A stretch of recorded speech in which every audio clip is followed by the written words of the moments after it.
있도록 그렇게 또 배려해 주시면 감사하겠습니다. 오늘 우리 하나님의 말씀 함께 보겠습니다. 사사기 11장 29절에서 35절까지 말씀입니다. 사사기 11장 29절에서 35절까지 말씀 우리 한 절씩 함께 나누어서 교독하겠습니다. 이에 여호와의 영이 입다에게 임하시니 입다가 길르앗과 므낫세를 지나서 길르앗의 미스베에 이르고 길르앗의 미스베에서부터 암몬 자손에게로 나아갈 때에 그가 여호와께 서원하여 이르되 주께서 과연 암몬 자손을 내 손에 넘겨주시면 내가 암몬 자손에게서 평안히 돌아올 때에 누구든지 내 집 문에서 나와서 나를 영접하는 그는 여호와께 돌릴 것이니 내가 그를 번제물로 드리겠나이다 하니라. 이에 입다가 암몬 자손에게 이르러 그들과 싸우더니 여호와께서 그들을 그의 손에 넘겨주시매 아로엘에서부터 민닛에 이르기까지 20성읍을 치고 또 아벨그라밈까지 매우 크게 무찌르니 이에 암몬 자손이 이스라엘 자손 앞에서 항복하였더라. 입다가 미스바에 있는 자기 집에 이를 때에 보라 그의 딸이 소고를 잡고 춤추며 나와서 영접하니 이는 그의 무남 동료라. 함께 읽겠습니다. 입다가 이를 보고 자기 옷을 찢으며 이르되 어찌할꼬 내 딸이여 너는 나를 참담하게 하는 자요 너는 나를 괴롭게 하는 자 중에 하나로다. 내가 여호와를 향하여 입을 열었으니 능히 돌이키지 못하리로다 하니. 아멘. 우리가 계속해서 성경에 나오는 사사들을 함께 살펴보고 있습니다. 등장하는 12명의 사사들 중에 스토리가 좀 길게 기록되어서 소위 대사사로 불리고 있는 이 6명의 사사를 우리가 함께 보고 있는데요. 기억나시나요? 제일 처음에 등장했던 사사가 누구였죠? 네, 온니엘이었습니다. 그리고 두 번째 우리가 함께 보았던 왼손잡이 왼손잡이 안 나오시군요. 왼손잡이 에훗, 그리고 꿀벌 여자 선지자였던 꿀벌이라는 이름의 드보라, 그렇죠. 그리고 300용사를 이끌었던 기드온, 그리고 오늘 입다, 그리고 이제 마지막으로 삼손까지 6명의 사사를 우리가 함께 보려고 합니다. 오늘 이 시간에는 입다에 대해서 함께 보겠습니다. 먼저 입다라는 그 이름의 뜻은 그가 열 수 있다라는 그런 뜻을 가지고 있습니다. 이 입다의 어머니는 기생으로 그렇게 사사기 11장 1절에 보면 나옵니다. 이 기생이라는 말은 영어 성경에 보면은 prostitute라고 번역이 되어 있습니다. 창녀, 매춘부를 이야기하는 것이죠. 이 여성이 하나님을 믿었는지 우리는 알 수 없지만 매춘 여성으로 아이를 낳고 이 아이를 보면서 자기처럼 안쓰러운 그런 기구한 운명이라는 것을 예상했겠죠. 그래서 자기 아들은 하나님께서, 전능자께서 은혜를 베풀어서 그의 길을 열어주시기를, 그를 자유롭게 해주시기를 그렇게 구하면서 이름을 입다, 그가 열 수 있다, 그가 자유롭게 하신다라는 이름으로 그렇게 지었을 것으로 생각이 됩니다. 이 입다의 아버지는 길르앗이라는 이름을 가진 사람이었습니다. 이 사람은 이 매춘부를 통해서 아들을 얻었지만 이 아들을 데려와서 자기와 함께 그렇게 살게 했던 것으로 보입니다. 그런데 이 아버지가 이제 본처와 함께 또 아들을 여러 명을 낳게 되면서 그 아들들이 자라나자 이 입다를 미워하게 됩니다. 너는 다른 여인의 자식이니까 우리 아버지 집에서 기업을 잊지 못한다라고 하면서 이 본처에게서 태어난 아들들이 이 입다를 몰아낸 것이죠. 이 매춘부의 자녀로 태어나서 자기들과 함께 있는 입다와 자기 아버지의 재산을 나눈다는 것이 못마땅했을 수도 있고, 또 이렇게 출신 성분이 좋지 않은 사람들과 함께 자기들이 형제로 엮이는 것이 그것 자체가 싫어서 이를 쫓아냈을 수도 있습니다. 이 쫓겨나는 입다가 마음에 얼마나 큰 상처를 입었을까, 그리고 얼마나 불우한 시절을 보냈을까 우리는 짐작해 볼 수 있게 됩니다. 그래서 이 입다는 형제들에게 쫓겨나서 돕당이라는 그들이 살고 있는 길르앗 지역에서 먼 돕당으로 옮겨가게 됩니다. 그래서 그곳에 옮겨가서 돕당에서 이 입다가 지내는 동안 입다에게 잡류들이 모여들었다라고 성경은 그렇게 이야기하고 있습니다. 여기서 말하는 잡류는 깡패나 건달, 질이 좋지 않았던 그런 사람들을 뜻하는 말인데, 입다처럼 사람들에게 상처를 받고 또 세상의 부조리에 대해서 아픔을 겪었던 사람들이 오늘 동질감을 가지고 입다에게 몰려들지 않았나 그렇게 보고 있습니다. 그래서 입다는 그 돕당에서 자기들에게 몰려든 이 사람들과 함께 제법 큰 세력을 형성했을 것으로 그렇게 보고 있습니다. 그것이 바로 오늘 이 입다가 가진 이 배경입니다. 그러면 당시 그 이스라엘 백성들의 상황, 이스라엘의 배경은 어떠했는가? 지금 이스라엘은 하나님의 진노와 벌 가운데 지금 있습니다. 10장에 보면은 이스라엘이 섬기는 우상들을 이렇게 쭉 나열하면서 성경이 고발하고 있는데 그것들이 한두 개가 아닙니다. 바알들과 아스타롯, 아람의 신들과 시돈의 신들, 그리고 모압과 암몬의 신들, 그리고 블레셋의 신들까지 섬겼다라고 그렇게 성경은 이야기합니다.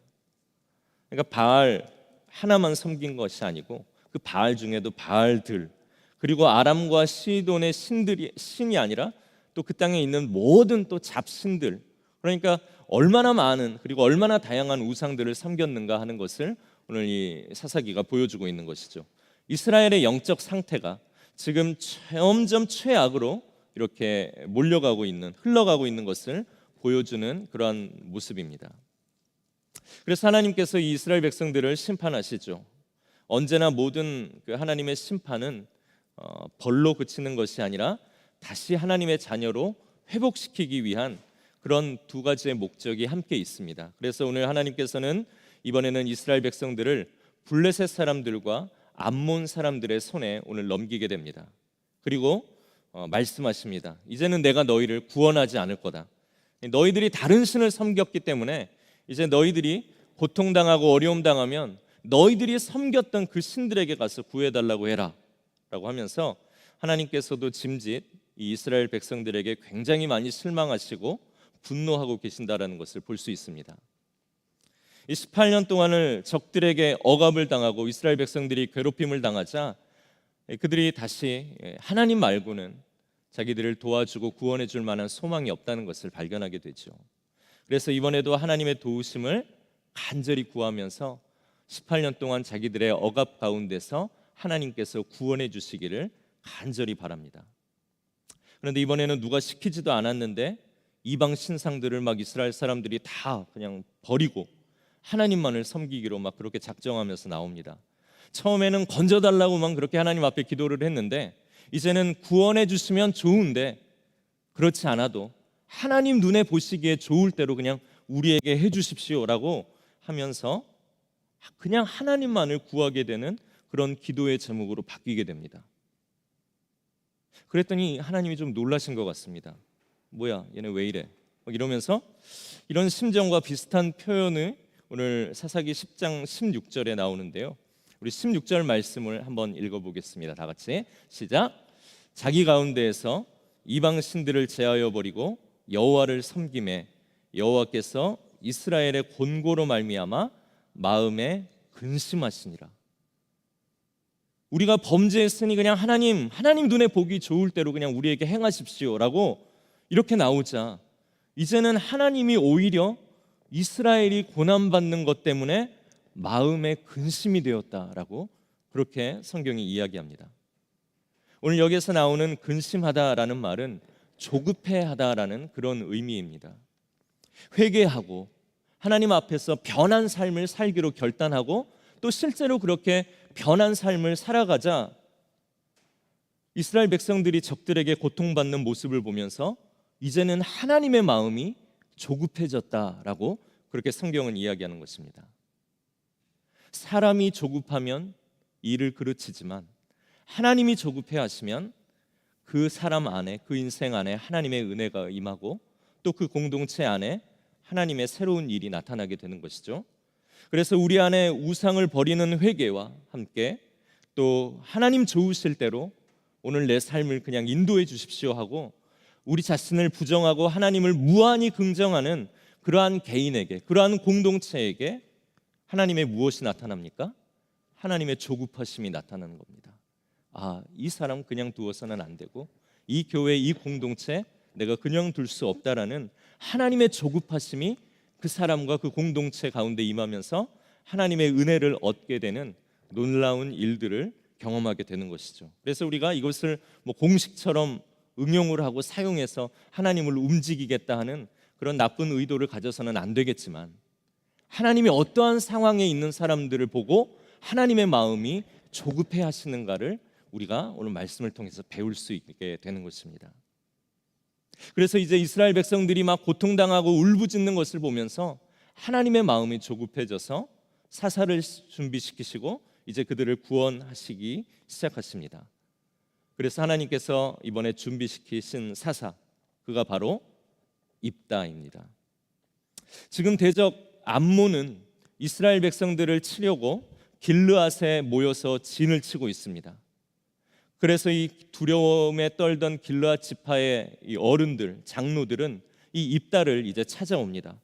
그리고 자기들을 이끌고 오늘 자기들을 쳐들어온 암몬 족속과 싸워달라고, 자기들을 이끌고 싸워줄 리더가 돼달라고 오늘 이 입다에게 간청을 하죠.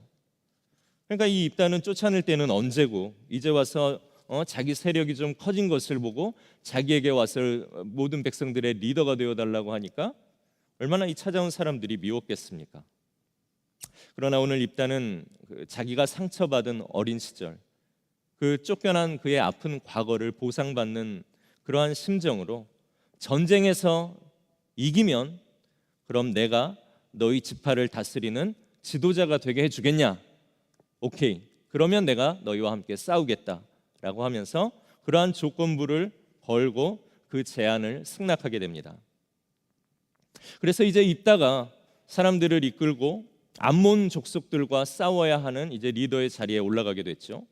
입다는 쳐들어온 암몬 자손들과 먼저는 무력적인 싸움 대신 외교적 담판을 지으려고 합니다. 이 암몬 자손들이 지금 이스라엘을 쳐들어온 이유가 무엇입니까? 그것은 마치 이런 겁니다. 독도는 닿게 심하다. 이게 무슨 말입니까?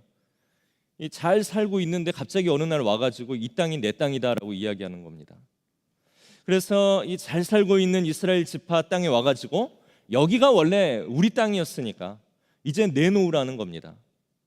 물론 이것은 암몬이 그냥 시비를 걸어가지고 이스라엘과 전쟁을 반드시 하겠다라는 그런 속셈이 담겨 있는 것이죠. 그래서 입다는 암몬 족속의 이 이야기, 이 얼토당토하는 말을 듣고서 그 암몬 사람들에게 사신을 보냅니다. 그리고 그들도 잘 알고 있고 자기도 잘 알고 있는 이스라엘의 그 역사를 들려주게 되죠. 우리 조상들이 가나안 땅으로 이제 들어오려고 하는 동안 멀리 돌아가지 않도록 너희들 땅을 좀 지나갈 수 있도록 허락해 주기를 부탁했었다. 에돔 왕에게도 요청을 하고 모압 왕에게도 요청을 하고 아모리 족속 왕에게도 다 허락을 구했는데 아무도 우리가 그 땅을 지나갈 수 있도록 허락해 주는 사람이 없었다. 그래서 어떻게 합니까? 허락을 해주지 않기 때문에 돌아가야 했고, 또 서로의 땅을 밟고 지나가지 못하게 했기 때문에 땅과 땅 사이의 경계로만 지나가야 했습니다. 그런데 자기네 땅으로 지나가라라고 허락도 해주지 않은 이 아모리 왕이 자기 백성들에게, 자기 땅에게 아무런 해악도 끼치지 않았는데 백성들을 모아서 이스라엘 백성들을 치러 공격하러 온 것입니다. 그래서 할 수 없이 이스라엘 백성들이 아모리 족속들과 전쟁을 하게 되죠. 그리고 그 전쟁에서 이스라엘 백성들이 승리하고 하나님께서 이기게 하셔서 그 아모리 족속의 땅을 점령해서 그 땅에 이스라엘 백성들이 살게 된 것입니다.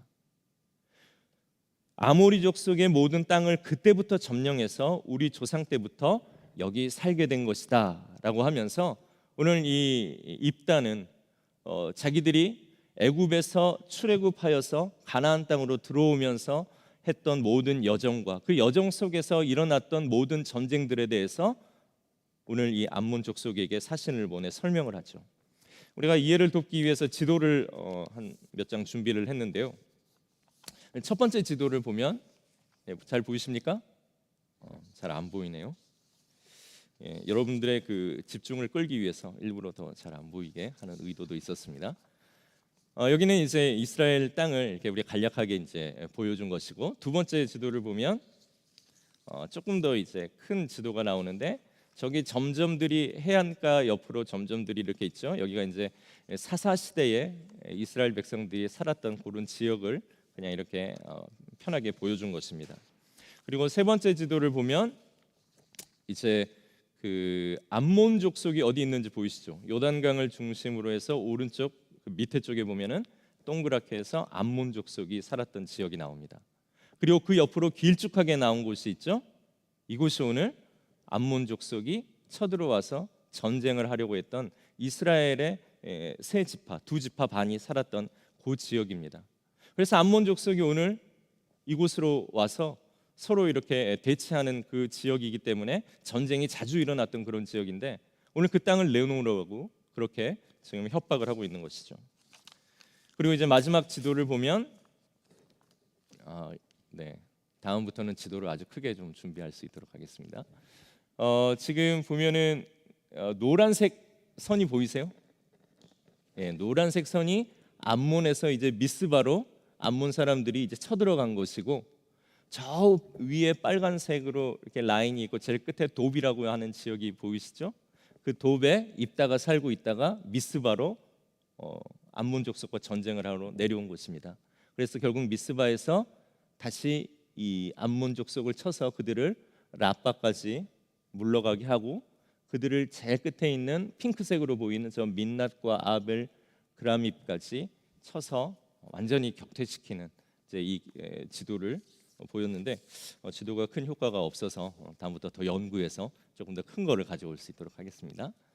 어쨌든 이제 뭐 우리가 머릿속으로만 암몬이 어디야, 뭐 어디랑 누구랑 싸웠대, 우리는 그냥 상상하고 지나가 버리는데 지도를 보면 왜 거기서 충돌할 수밖에 없었구나 하는 것들을 우리가 조금 더 이해를 할 수 있죠.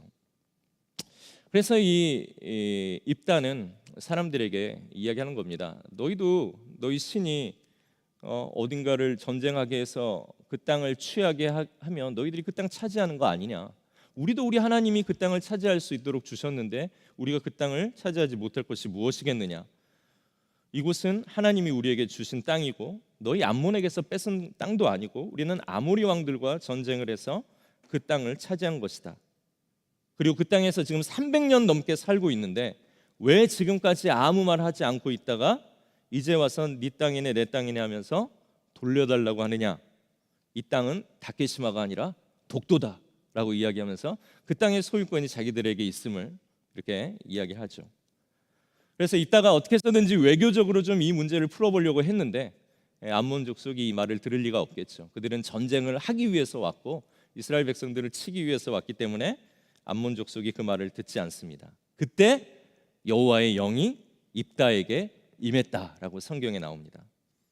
그래서 여호와의 영이 임한 이 입다는 암몬 사람들을 이제 치고 전쟁을 하기 위해서 사람들을 이끌고 전쟁에 나가게 됩니다.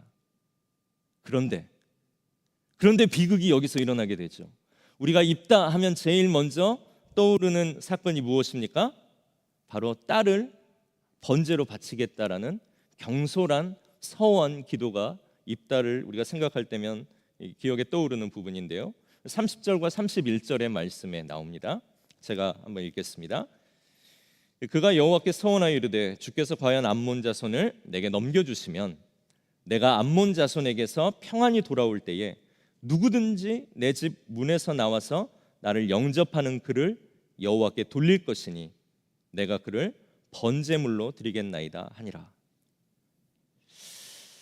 우리 같으면은 여호와의 영이 임해서 하나님이 누구이신가를 분명하게 인식하고 이 전쟁이 하나님께서 우리에게 이기게 하신 전쟁이라는 것을 확실했다라면 그냥 가서 싸우면 되는 문제였습니다. 그런데 오늘 이 입다는 뭐가 두려웠는지, 아니면 어떤 하나님의 확실한 더 큰 도움, 무언가 징표를 원했는지, 하나님께서 암몬과의 전쟁에서 오늘 나를 이기게 해주시면 내가 돌아올 때 가장 먼저 나를 맞으러 온 그를 하나님께 번제로 드리겠다라는 경솔한 서원을 하고 맙니다. 그런데 싸움의 결과는 어떻습니까? 우리가 잘 아는 대로 입다가 승리를 했죠. 그리고 입다가 돌아왔을 때 그를 가장 먼저 나와서 맞이한 사람은 누구였습니까? 바둑이도 아니고 그의 딸, 그것도 무남 동료, 외동딸 하나밖에 없는 이 외동딸이 그를 맞이하기 위해서 소구를 치고 춤을 추면서 아버지를 기쁘게 해주려고 나오게 됩니다. 그때 입다는 자기의 서원이 생각이 나서 자기 옷을 찢으면서 일이 이렇게 커진 것을 슬퍼하게 되죠. 성경학자들은 이 부분을 해석할 때에 이 입다가 당시 하나님도 섬겼지만 당시 만연했던 그 다른 나라의 우상 숭배와 함께 혼합된 믿음을 가지고 있었기 때문에 이런 서원을 했을 거라고 그렇게 보고 있습니다. 당시 암몬 사람들은 자기들의 신 밀곰, 몰렉이라고 부르는 이 신에게 사람을 제물로 바쳤습니다. 우리 사람에게 있어서 가장 중요하고 귀한 것이 무엇입니까? 자녀죠. 그렇기 때문에 가장 중요한 것을 자기 신에게 바치면 신은 또한 자기에게 가장 중요한 기쁨과 행복을 줄 거라고 믿은 것이죠.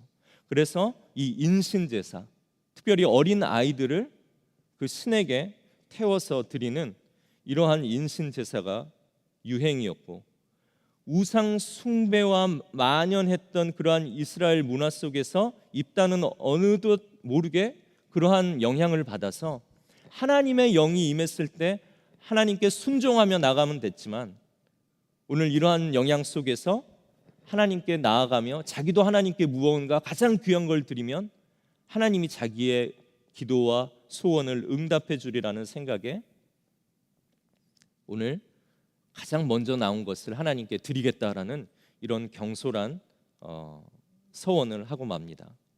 그래서 입다가 확실한 승리를 얻어내고자 아마 이런 우상 문화에 물들었던 이러한 영향으로 이런 서원을 했을 것이다라고 그렇게 성경학자들은 보기도 합니다. 그러나 전쟁의 승리는 어떻습니까? 우리가 하나님께 어떠한 제물을 바치는가, 하나님이 명령하신 전쟁을 하면서 어떠한 무기를 쓰는가, 그것이 중요한 것이 아니라 이 전쟁이 하나님께서 싸워주시는 전쟁이고 이 전쟁의 승리를 오늘 너에게 주시겠다라는 그 약속을 믿고 하나님께 순종하면서 싸우는 방식이 중요한 것이죠. 전쟁의 승리는 우리가 가진 어떠한 것에 있는 것이 아니라 하나님께 얼마나 순종하고 그분을 얼마나 우리 삶에서 확신하는가에 따라서 우리가 승리하고 실패하는가가 결정이 되어지는 것입니다. 오늘 입다는 이러한 것들을 잘 몰랐던 것 같아요. 그래서 딸이 승리한 입다를 이제 맞이합니다. 이제 그 딸을 어떻게 해야 됩니까? 번제로 드려야 됩니다. 그런데 여기에도 성경학자들의 의견이 분분합니다. 어떤 학자들은 정말로 그 딸을 죽여서 태워서 번제로 드렸을 것이다 라고 보는 학자들도 있고, 반대로 또한 많은 경우는 이스라엘의 역사들을 이 입다가 이렇게 세세하게 알고 있는데, 그리고 하나님을 신뢰하고 있는데 어떻게 하나님이 가증하게 여기는 그 인신 제사를 하나님께 드릴 수 있겠는가라는 것을 이제 주장하면서 입다가 딸을 죽여서 번제로 하나님께 드린 것이 아니라 입다가 그 딸을 처녀로 평생 결혼시키지 않고 그렇게 하나님을 위해 살 수 있도록 그렇게 처녀의 삶으로 평생을 드리는 그러한 삶으로 드렸다라고 보기도 합니다. 왜냐하면 입다의 이제 딸이 그렇게 번제든 아니면 처녀로 평생 살아가든 이제 슬픈 미래를 이제 받게 되었기 때문에 그 친구들과 함께 애곡할 수 있는 시간을 아버지에게 달라고 하고 친구들과 함께 올라가죠. 그리고서 자기의 그 슬픈 현실을 이제 통곡을 하는데, 우리말 성경에는 11장 38절에 그곳에 올라갔던 그 친구들이 딸의 죽음 때문에 슬퍼했다라고 그렇게 번역이 되어 있지만, 실제로 히브리어 원문에 보면 이 죽음이라는 단어가 없습니다. 그냥 이것은 우리가 의역하느라 죽음이라는 단어가 이제 우리 성경에는 붙어 있고, 그래서 딸의 죽음 때문에 슬퍼한 것이 아니라 딸이 처녀된 것 때문에 애곡했다라고 히브리어 원문을 그냥 좀 터프하게 풀어보자면 그렇게 해석이 되는 것입니다.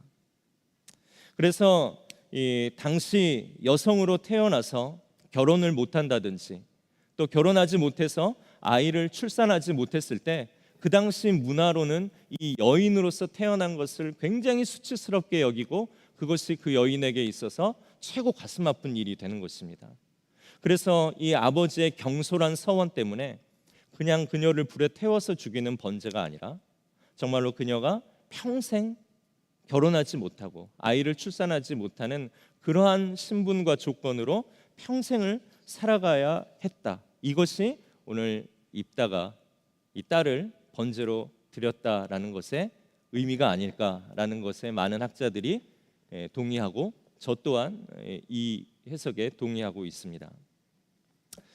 여러분은 어떤 것이 맞는 것 같으십니까? 네, 오늘 집에 돌아가면서 남편과 함께 또 아이들과 함께 이 부분에 대해서 꼭 한번 나눠보시기를 바랍니다. 이제 입다에게 이런 가슴 아픈 일을 이제 겪고 있는 동안 이 에브라임 지파 사람들이 찾아왔습니다. 다 이긴 전쟁의 소식을 듣고 찾아와 가지고 왜 우리 지파를 이 전쟁에 부르지 않았느냐라고 하면서 이 입다에게 따졌습니다. 불렀는데 이 입다가 불렀습니다. 불렀는데 자기들이 안 와놓고 이제 전쟁이 다 이기고 나니까 비겁하게 이 공을 차지하겠다라는 겁니다. 그래서 이 에브라임 사람들은 입다를 찾아와서 해서는 안 될 모욕적인 말을 이 입다에게 합니다. 그래서 뭐냐면 우리가 이번 일로 네가 우리 지파를 부르지 않은 이 잘못으로 인해서 우리가 너의 가족, 너의 가문을 다 불살라 버리겠다라는 아주 험악한 말을 이 입다에게 합니다. 그리고 또 하나 쐐기를 박는 것이 원래 니네 족속은 우리 에브라임에게서 도망가서 살고 있는 그런 족속이 아니냐라고 하면서 이 입다와 입다의 가족 그리고 입다의 모든 지파를 아주 모욕적으로 대하고 그에게 수치를 줍니다. 어떻습니까? 딸 때문에 그렇지 않아도 심란한 입다가 오늘 이 말을 듣고 성경적인 언어로 뚜껑이 열리죠. 그래서 오늘 당장의 사람들을 이끌고 가서 에브라임 지파가 이제 입다를 만나고 온 후에 다시 자기네 지역으로 돌아가야 하려면 요단강을 건너야 했습니다. 그래서 먼저 이 입다와 사람들이 그 요단강 나루터를 점령을 합니다. 그리고 그곳으로 오는 에브라임 사람들을 죽이기 시작합니다. 그런데 같은 족속 똑같이 생긴 사람들이기 때문에 에브라임 지파 사람들을 골라낼 방법이 필요했겠죠. 그래서 어떻게 골라냅니까? 그들의 사투리를 사용하는 겁니다. 여기서 표준어의 중요성이 나옵니다. 역시 사람은 서울말을 써야 되는 것 같습니다. 오늘 이 에브라임 지파가 못하는 발음이 하나 있는데 그것은 쉽볼렛, 이 쉬라는 발음을 잘 못했던 것 같습니다. 그래서 에브라임 사람인지 아닌지 확인을 하려면 쉽볼렛이라고 해보면 이 사람들이 쉽볼렛을 못하고 시볼렛 이럽니다. 그러면 이 사람은 에브라임 지파 사람이구나 하고서 그걸 가지고 에브라임 지파를 골라내서 죽이기 시작한 겁니다. 한국 사람들도 F 발음 잘 못하죠. 커피라고 해야 되는데 커피 이러면 대부분 한국 사람입니다. 그리고 한국 지역 안에서도 그렇죠. 쌀 시키면 잘 못해서 살 이러는 장로님이 계시다고 저한테 얘기를 해주셨는데 누군지는 말씀드리지 않겠습니다. 네. 쉽볼렛을 시켜보고 발음을 못해서 십볼렛이라고 하는 사람들은 다 죽었습니다. 그런데 그때 죽은 사람이 42,000명입니다. 그러니까 이 입다의 분노가 얼마나 컸는지 그리고 그 동족 상잔의 비극이 얼마나 정말 비참했는지 우리는 알 수 있죠. 입다의 막 그 참을 수 없는 분노가 오늘 또 한 번의 큰 실수를 일으킨 것입니다. 그리고 입다는 사사로 있은 지 아주 짧게 다른 사사들에 비해서 아주 짧게 6년만 통치를 하고서 오늘 그 사사로서의 삶을 마감하고 그는 죽습니다. 이 6년이라는 짧은 통치 기간은 그의 생애가 또 그의 다스림이 그렇게 순탄하지 않았다라는 것을 또한 우리가 느낌을 받게 됩니다. 입다의 삶을 한번 생각해 보게 됩니다. 매춘부의 아들로 태어나서 불우한 소년기를 거치고 또 장성에서는 자기처럼 피해의식을 가지고 소외된 사람들과 함께 그렇게 어울려 살았던 그런 인생이었습니다. 그런데 그 마음속에는 언젠가 들었던 또 배웠던 하나님에 대한 인식이 있었고 또 자기가 하나님의 백성이라는 그런 역사의식과 또 신앙도 가지고 있었던 것 같습니다. 그럼에도 그의 어린 시절의 상처 때문인지 성장하는 동안 아니면 어울렸던 사람들의 영향 때문인지 그는 경솔한 말과 또 불같은 분노로 인해서 자기 딸을 평생 수치스러운 모습으로 살다가 죽게 했고 또 자기 동족 42,000명을 자기 손으로, 형제들의 손으로 죽이는 그런 비극적인 상처를 오늘 이스라엘 가운데 주게 됩니다. 이 입다의 삶을 생각해 보면 참 안쓰럽습니다. 그의 거친 성격이나 이러한 것들이 마치 그 어렸을 때 받았던 따돌림과 소외로 인한 상처 때문에 나오는 그런 삐뚤어진 모습 같아서 참 안쓰러움이 우리가 느껴지죠. 그런데 참 신기하게도 성경이 입다를 평가하는 것은 우리가 입다를 생각하는 것보다 훨씬 더 너그럽다라는 것을 보게 됩니다. 오늘 사무엘상 12장 11절에 보면 여호와께서 여룻바알과 베단과 입다와 나 사무엘을 보내사 너희를 사방 원수의 손에서 건져내사 너희를 안전하게 살게 하셨거늘 하고, 사무엘이 오늘 이 입다를 자기와 같은 반열에 두고 하나님의 사용받았던, 쓰임받았던 놀라운 사사로 그렇게 기록을 하고 있습니다. 히브리서 11장 32절 믿음의 영웅들의 이야기를 보는 그 가운데에서도 내가 무슨 말을 더하리요? 기드온, 바락, 삼손, 입다와 다윗과 사무엘과 및 선지자들의 일을 말하려면 내게 시간이 부족하리로다. 그러니까 입다가 어느 반열에 있다는 겁니까? 이 다윗과 사무엘과 똑같은 반열에 이 후대의 사람들이, 이 성경을 기록했던 사람들이 그렇게 입다를 평가했다라는 것입니다. 우리 생각에는 좀 이해가 안 되죠. 입다 하면 거칠고 자기 딸을 그렇게 번제로 드리겠다는 서원을 하고, 그리고 자기 동족을 그렇게 42,000명이나 죽이는 사람이 어떻게 사무엘과 다윗과 같은 반열의 믿음의 사람으로 그렇게 평가를 할 수 있을까? 오늘 이 입다의 이야기를 보면서 우리가 한 가지 생각하면 참 좋겠는 것은, 사람이란 인격도 중요하지만 한 사람이 자기 평생 한 시대를 살아가면서 하나님의 일에 자기 인생의 한 조각이라도 쓰임받을 수 있다면 하나님께서 그를 평가하시는 평가가 사람들의 평가와는 다르다는 것을 우리가 오늘 이 입다의 이야기를 통해서 배울 수 있게 된다는 것입니다. 물론 이것이 인격적으로 모나거나 우리가 하나님을 믿지만 큰 실수를 하고 잘못을 하는 것을 죄의식 없이 아무렇지 않게 지내도 된다라는 그런 의미가 아니라는 것쯤을 오늘 여기에 계신 분들은 다 아실 것입니다. 그러나 오늘 우리가 이 입다의 이야기를 통해서 경솔하게 얘기하지 말자, 우상의 문화에 영향을 받지 말자 하는 그런 많은 교훈도 우리가 얻을 수 있겠지만, 하나님의 은혜를 우리가 다시 한번 생각하고 발견했으면 좋겠습니다. 하나님께서는 우리가 모나고 우리가 부족한 약점을 가졌지만 그것을 보기보다는 하나님과 함께한 우리의 시간을 보고 우리의 삶과 인생을 평가하시겠다는 것입니다.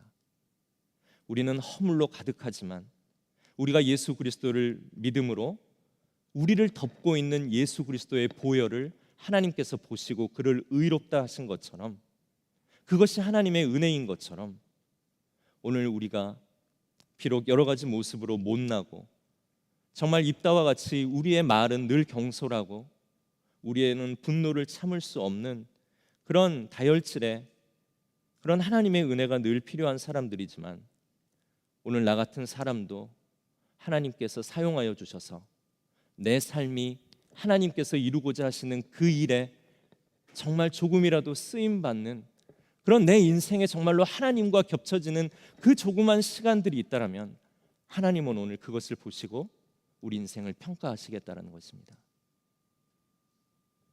그러니 우리가 어떻게 해야 됩니까? 하나님 앞에 구해야 하는 것은, 하나님, 내가 더 멋진 사람 되고 싶어요. 내가 더 말도 잘하고 분노도 잘 참고 정말 그렇게 인격적으로 모남이 없어서 사람들이 누가 나를 보든지 예수님의 사람이다라고 인정할 만한 그러한 사람 되고 싶어요 하는 그러한 기도도 중요하지만, 그것보다 더 중요한 것은 모난 내 인생이라도 하나님이 불러서 하나님의 그 놀라운 일에 내 인생의 단편이라도 사용하여 주신다면, 그리고 그것을 보시고 나를 평가하실 하나님의 은혜를 내가 알기에, 주님, 내 인생 사용해 주세요. 나의 부족한 이 모습이라도 하나님 사용해 주세요 하는 그러한 하나님께 은혜를 구하는 기도가 우리와 우리의 모든 교회 가운데 더 절실한 기도로 필요한 것이라 믿습니다. 그래서 우리는 허물로 가득합니다. 그렇지만 예수 그리스도께서 우리를 위해서 죽으셨고 주님의 보혈이 우리를 덮었기에 하나님이 우리의 인격을 보시는 것이 아니라 우리 위에 덮인 예수 그리스도의 보혈을 보시고 오늘 우리를 구원하여 주시는 것입니다. 그렇기 때문에 우리는 우리 자신을 이해할 때 절대 우리가 가지고 있는 것이 아니라 하나님이 주시는 은혜로 우리 자신을 이해할 수 있어야 됩니다. 그리고 또한 한 가지, 지금 하나님을 거부하고 믿음의 자리를 떠난 사람들을 바라보는 시선에도 오늘 이 입다의 이야기는 변화를 갖게 합니다.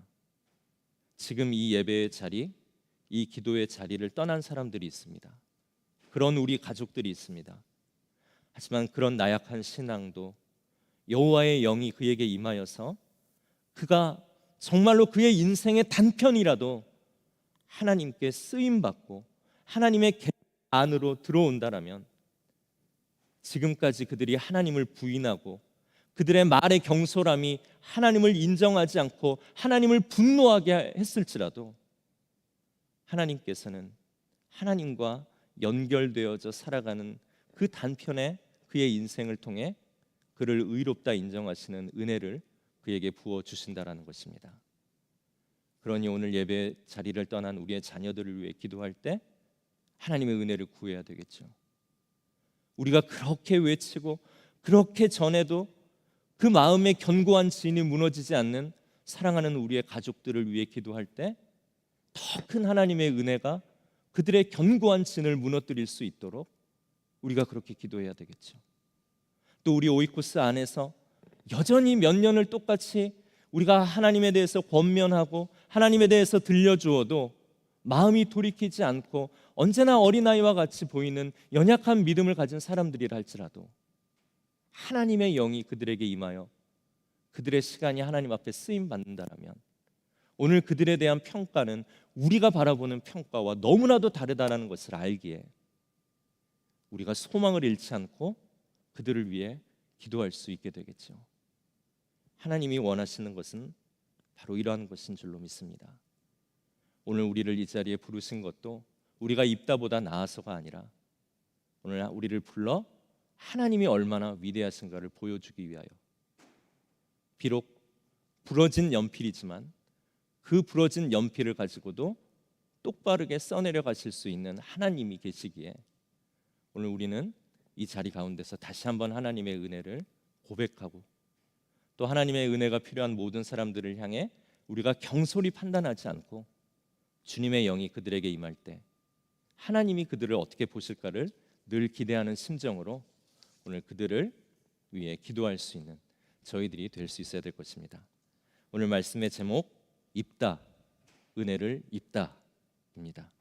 오늘 우리가 입어야 할 것은 하나님의 불쌍히 여겨주심, 오늘 우리를 불러 후회 없이 사용하시는 그 하나님의 놀라운 은혜를 오늘도 우리가 경험하면서 늘 하나님의 은혜가 우리를 채우고 은혜의 눈으로 누군가를 바라볼 수 있는 그런 저와 여러분들이 될 수 있도록 하나님 앞에 은혜를 구하며 나아가는 귀한 또 이 시간이 되어지기를 원합니다. 오늘 우리가 함께 찬양하실 때